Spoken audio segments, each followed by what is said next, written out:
if there aren't more nasty surprises, this will be one of the most surprising economic events in history. This channel is about our economic survival because I believe that the mud has already started hitting the fan.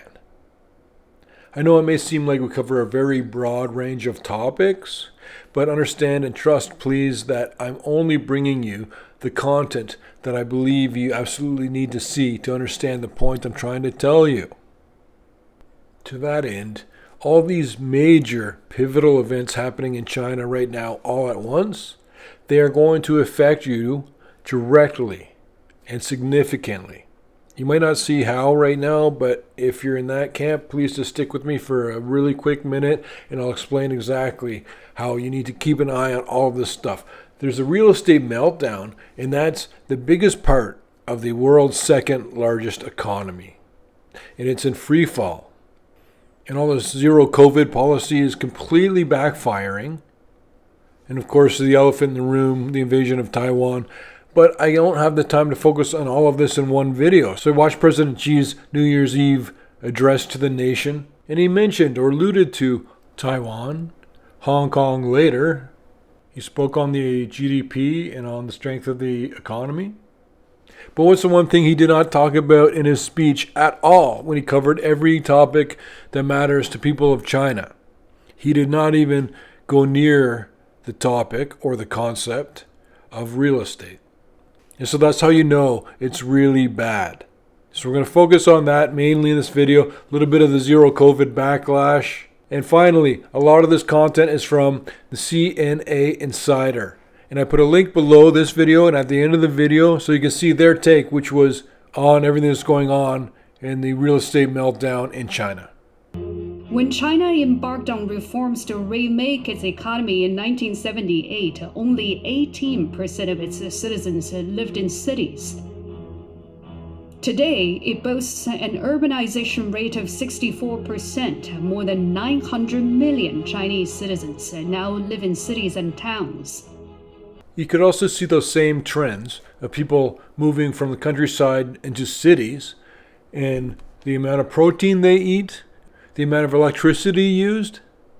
Real estate is the single most important sector in the Chinese economy.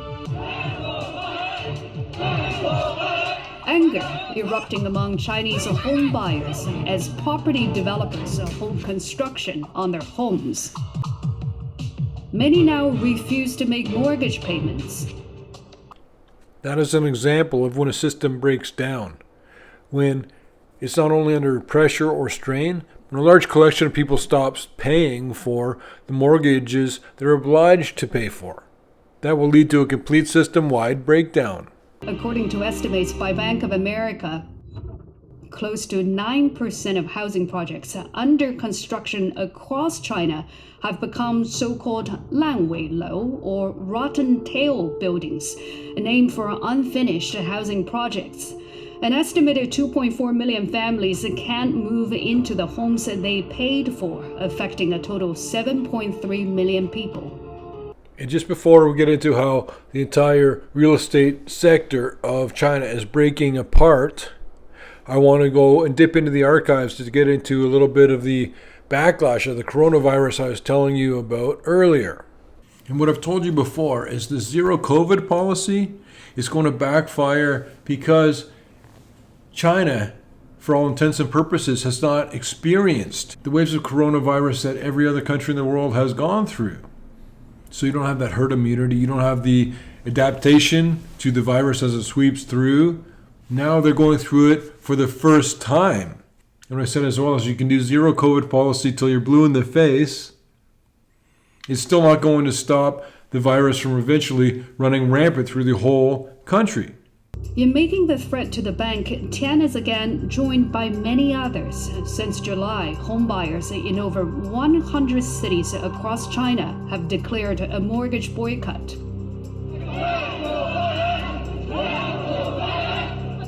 Just like Tian, many homebuyers are desperate. Some have taken to street demonstrations, but these have been quickly quashed, with officials citing COVID concerns. I imagine for a lot of you, these videos have the same effect on you that they have on me.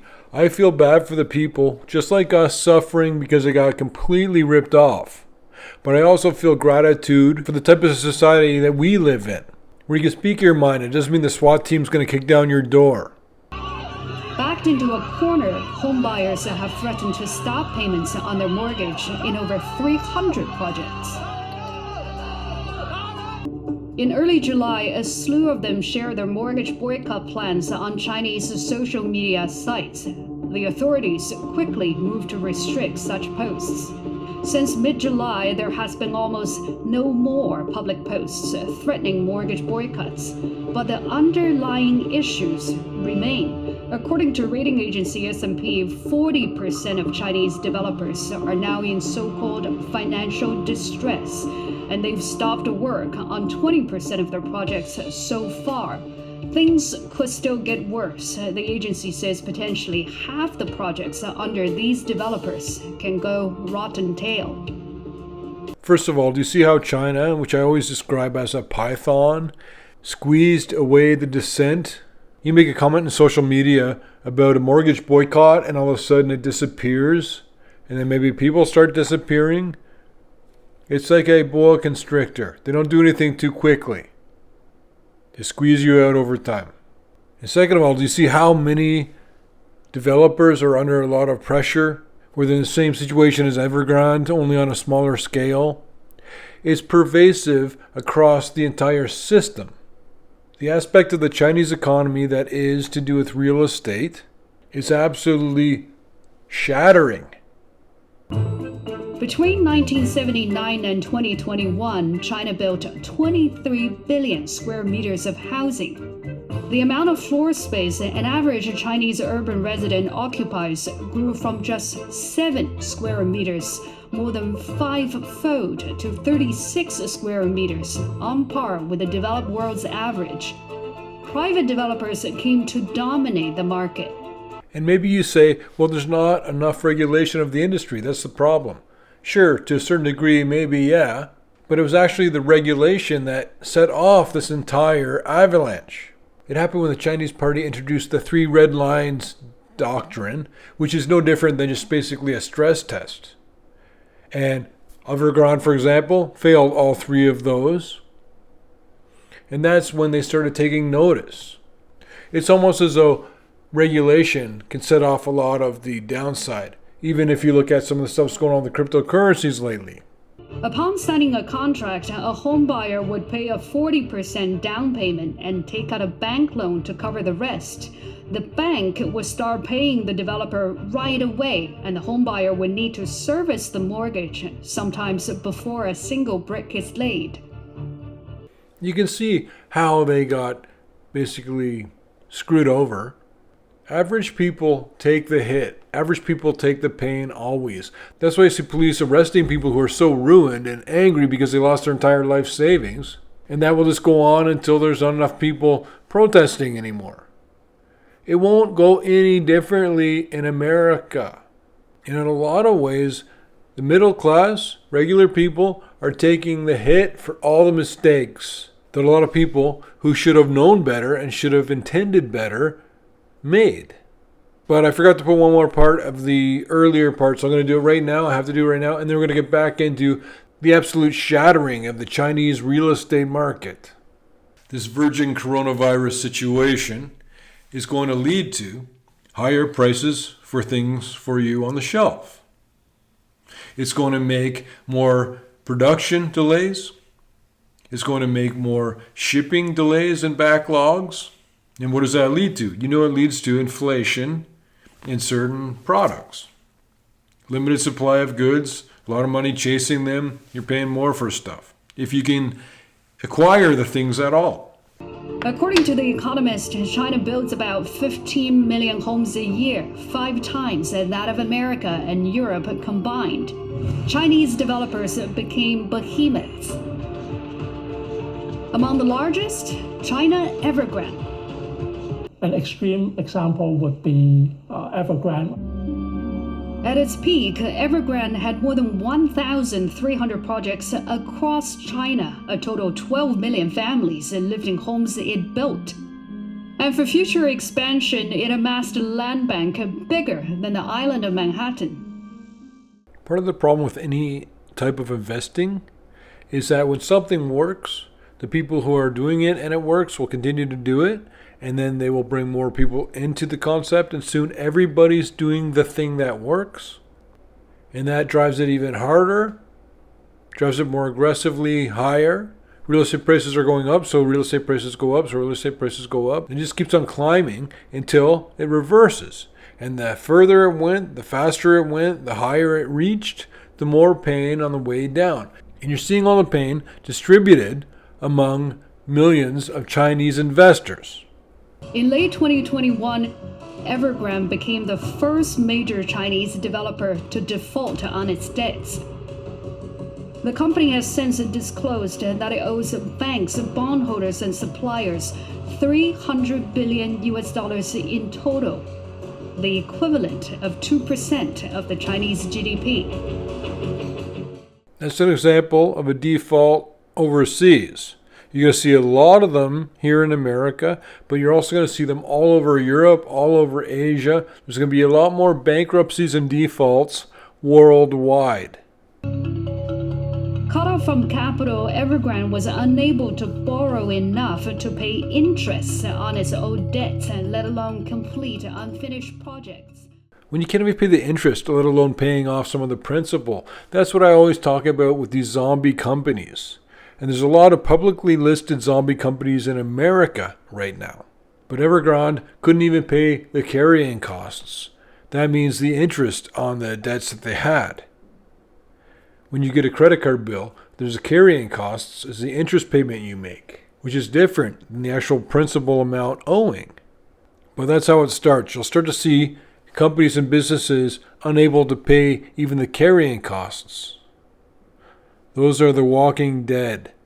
And as soon as they realize that and they declare bankruptcy, there's a lot of follow-on effects from that. Not only the employment or the loss of jobs among the employees, but also which other companies did they owe money to? And does that company just take a bath on it? Do they ever recoup any of the loss?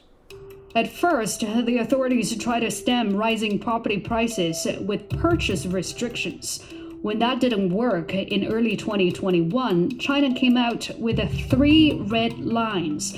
This was aimed at prohibiting highly indebted developers from borrowing more.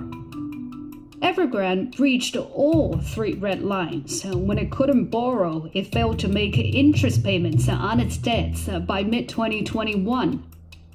Many of its projects turned rotten tail. Do you see? As soon as they were not allowed to borrow more money, the entire real estate market imploded. So many companies have become reliant on debt, taking on more and more debt to be able to keep operating. Evergrande might have been the first to fall, but it sparked a fire that began to spread. Back in Hunan, to put pressure on the developer and the local government, Tian and several of his fellow homebuyers have moved into the unfinished apartment blocks. And I always tell you, if something's artificial, it's temporary. And what's another artificial thing they've done in China? They have the one-child policy. Now watch how that's backfiring. As a result of the one-child policy and the Chinese preferring male heirs, there are 35 million more men than women in China.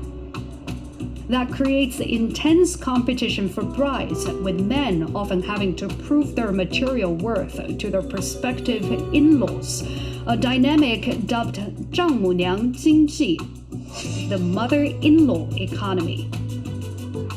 This often means owning a home. I was thinking about that mother-in-law economy, and I don't know that it's that necessarily different here than in China. But also, this next part, look at how familiar it feels, especially with what's going on right now with the FTX debacle and Enron and Bernie Madoff. You're getting completely squeezed out of your pension. Keep that in mind when you watch this part about how the developers are supposed to keep a bunch of the money for future building costs. And instead what they did, they just used the money however they wanted. That's the same in America, it's the same in China, it's the same the world over. And it is a disgusting and unfortunate situation. That's why I'm talking about our economic survival. Actual survival now. At this point, the mud is right in the middle of hitting the fan as we're speaking. In China, 50 to 70% of pre-sale proceeds are supposed to be held in escrow accounts, and misuse of escrow is illegal. But in a clip that went viral online, a bank official in Henan admitted to protesting homebuyers that the money in their escrow account was misappropriated, but then pointed finger at a local government department for giving the bank instructions to do so.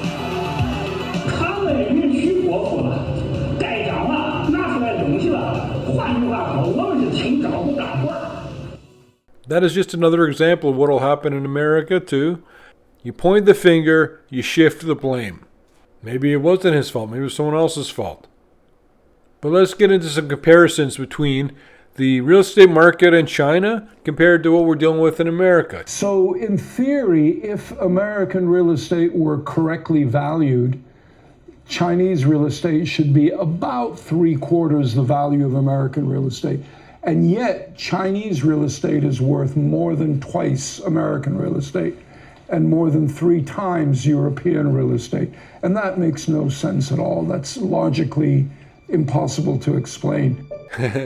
Yeah, sing it, brother. There's so many things in the economy right now that are logically impossible to explain. That's what I'm talking about, this delusional curtain that is being pulled back ever so slightly, a little bit more and more. And we're starting to realize that where we thought things were going is not the way that it's going.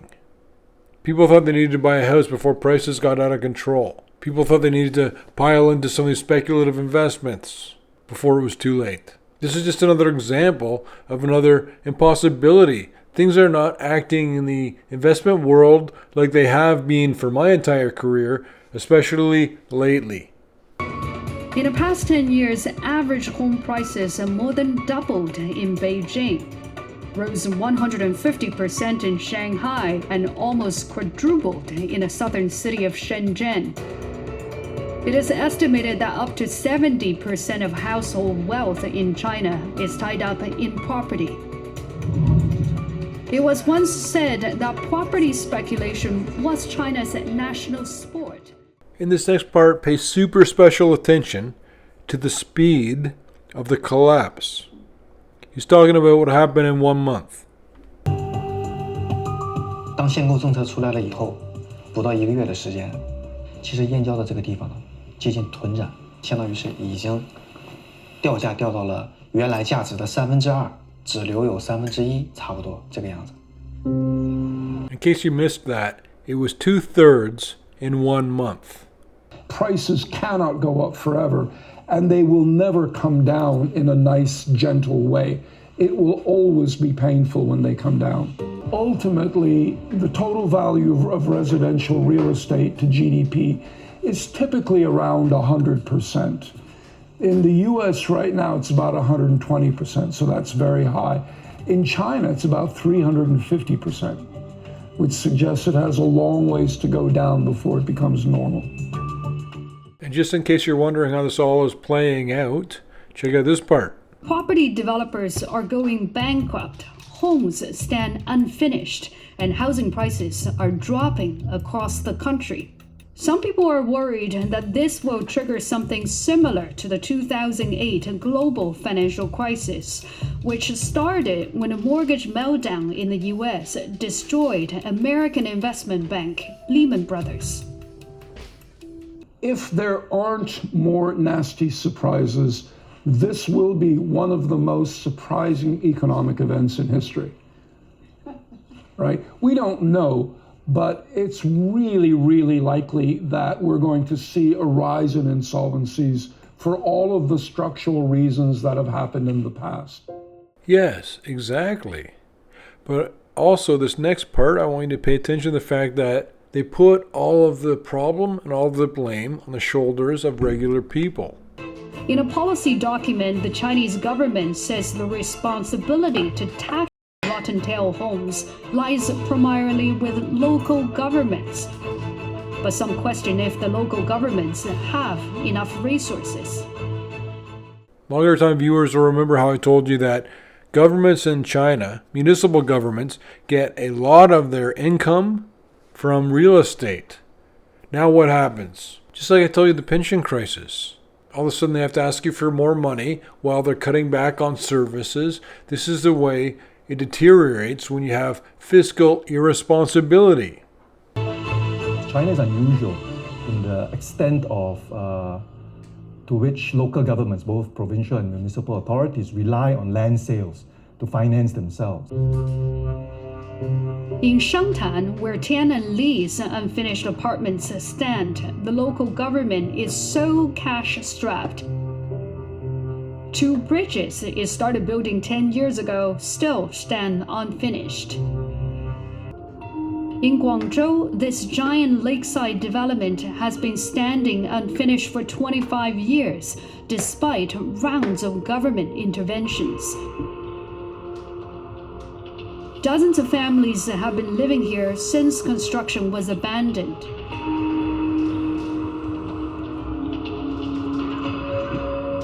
In that time, children have grown up. Working-age men and women have now entered retirement. Now you guys are doing great. This is one of the parts I really want you to see. You watch how this gentleman had to deal with the effects of what happened. There was literally nothing he can do besides have the attitude that he has. The reporter asks him, isn't it bad that it went rotten tail? Don't you feel bad about it? Like, what kind of question is that? Of course he does. But then he says, there's nothing I can do. Bad luck. 没有办法，运气不好。希望他就有什么希望，他就将来就怎么样？没有希望，哪有希望现在？ And to bring it all together, it is the world's problem. What happens in China matters and affects you. If the Chinese economy were to stall as a result of this property and debt crisis, it's not just China's problem. It's the world's problem. It's in everybody's interest that China makes this successful transition. But it's not just in China's interest. You'll see on the screen right now that other video that I really want you to see. I do this once in a while. When I find a video that I think that will benefit you the most, I request that you take a look at it. This is a full video from CNA Insider about the plight of the Chinese real estate market right now.